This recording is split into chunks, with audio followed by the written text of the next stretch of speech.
Сайн байцгаана уу Ихрийн ордныхоо 2025 оны 4-р сард Ихрийн ордныхны хувьд ажил мэргэжил хайр дурлал эрүүл мэндийн талбарт дараах төлөв байдалтай байна.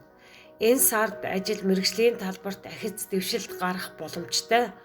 3 сар хүртэлх оддын энерги таныг итгэл үнэмшлэл, боловсрал, аяллаа иргэн нэг харах боломж олгосон.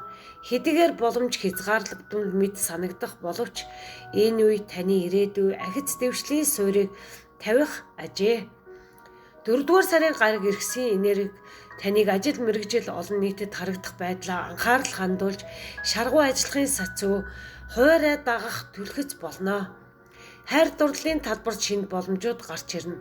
Ганц үе Ихрийн ордных нь шинэ харилцаа эхлүүлэх магадaltaй бол хосуудын хувьд харилцаагаа бэхжүүлэх, харилцан ойлголцлыг сайжруулахад тохиромжтой үе байна. Энэ үед сэтгэл хөдлөлөө илэрхийлэх, дотн харилцаагаа гүнзгийрэхэд анхаараарай. Эрүүл мэндийн хувьд тогтвортой байх хэдий ч стрессээс зайлсхийх, амралт, дасгал хөдөлгөөнөө анхаарах нь зүйтэй. Энэ нь таны эрч хүчийг нэмэгдүүлж ажлын бүтээмжийг дээшлүүлэхэд туслана. 4-р сард гараг иргэсийн байрлал таны ажил мэргэжил олон нийтэд харагдах байдалд эргээр нөлөөлнө.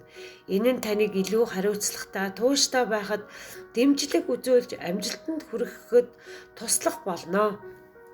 Энэ сард гараг иргэсийн нөлөөгөөр таны ажил мэргэжил олон нийтэд харагдах байдалд эерэг өөрчлөлтүүд гарах тул боломжуудыг ашиглаж өөрийгөө хөгжүүлэхэд анхаараарай.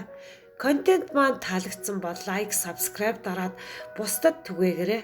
Мөн сайхан сэтгэлийн комент бичиж үлдээж байгаарай. Баярлалаа.